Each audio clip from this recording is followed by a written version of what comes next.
അസ്സലാത്തു വസ്സലാമു അലൈക യാ സയ്യിദി യാ റസൂലല്ലാഹ്.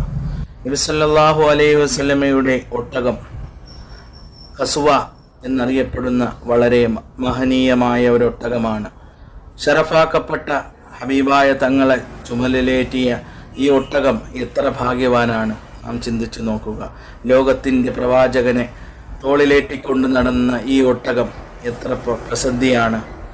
നബി സല്ലല്ലാഹു അലൈഹി വസല്ലമ മക്കത്ത് നിന്നും മദീനയിലേക്ക് അവിടുന്ന് യാത്ര തിരിക്കുകയാണ്. അബൂബക്കർ സിദ്ദീഖ് റളിയല്ലാഹു അൻഹുവുമായി ഒത്ത് 8 ദിവസത്തോളം യാത്ര തിരിച്ചുകൊണ്ട് മദീനയിലേക്ക് ലക്ഷ്യമാക്കി പോവുകയാണ്.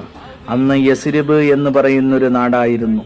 ഹബീബായ തങ്ങൾ വന്നതിന് ശേഷം അത് മദീനയായി മാറി, ഇൽമിന്റെ പട്ടണമായി മാറി. ആ പ്രകാശമായ ഖുർആൻ ഇറങ്ങിയ നാട്, മലായിക്കത്തുകൾ ഇറങ്ങിയ നാടാണല്ലോ മദീന. ആദ്യമായി ഹബീബായ തങ്ങൾ ഇന്ന് കുബ്ബ മസ്ജിദ് സ്ഥിതി ചെയ്യുന്ന സ്ഥലത്ത് അവിടെ ഇറങ്ങുകയും അങ്ങനെ അവിടെ 14 ദിവസം താമസിച്ചുകൊണ്ട് അവിടെ മസ്ജിദ് പണിയുകയും ചെയ്യുന്നു. ഇടയിലായി ഒരു ജൂതൻ നബി സല്ലല്ലാഹു അലൈഹി വസല്ലമ വരുന്ന കണ്ട് വിളിച്ചു പറയും, ഇതാ നിങ്ങളുടെ വെള്ളി നക്ഷത്രം, നിങ്ങൾ കാത്തിരിക്കുന്ന വെള്ളി നക്ഷത്രം ഇതാ കടന്നു വരികയും അങ്ങനെ അവിടുള്ളവർ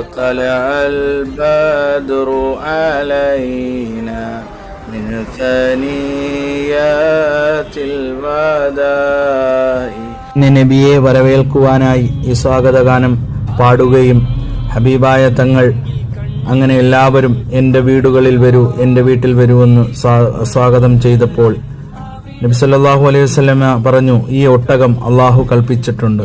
എവിടെയാണ് ഈ ഒട്ടകം മുട്ടുകുത്തുന്നത് അവിടെ ഞാൻ ഇറങ്ങും. അബൂ അയ്യൂബുൽ അൻസാരി റളിയല്ലാഹു അൻഹുവിന്റെ വീടിനരികിലായി ഈ ഒട്ടകം മുട്ടുകുത്തുകയും അങ്ങനെ ഹബീബായ തങ്ങൾ അവിടെ ഇറങ്ങുകയും പിന്നീട് നബി സല്ലല്ലാഹു അലൈഹി വസല്ലമ ആ ഇറങ്ങിയ സ്ഥലം 2 എത്തീമക്കളുടെ സ്ഥലമായിരുന്നു. ആ സ്ഥലം വാങ്ങുകയും പിന്നീട് അയ്യൂബുൽ അൻസാരി റളിയല്ലാഹു അൻഹുവിന്റെ വീട്ടിൽ 7 മാസക്കാലം താമസിക്കുകയും അല്ലാഹു സുബ്ഹാനഹു തആലയുടെ ഇഷ്ടപ്രകാരം അവിടെ മസ്ജിദ് പണി പൂർത്തിയായി. മസ്ജിദ് നബവി, നമ്മൾ ഇന്ന് കാണുന്ന ഹബീബായ തങ്ങൾ ഉറങ്ങുന്ന ആ സ്വർഗീയ പൂന്തോപ്പുമെല്ലാം അവിടെയാണ്. ആ ഒട്ടകത്തിന്റെ കാൽപ്പാട്, ആ ഒട്ടകം മുട്ടുകുത്തിയ സ്ഥലത്താണ് ഇന്ന് ഹബീബായ നബി സല്ലല്ലാഹു അലൈഹി വസല്ലമയും നമ്മളെല്ലാം ഇന്ന് കാണുന്ന ആ വലിയ മസ്ജിദ്.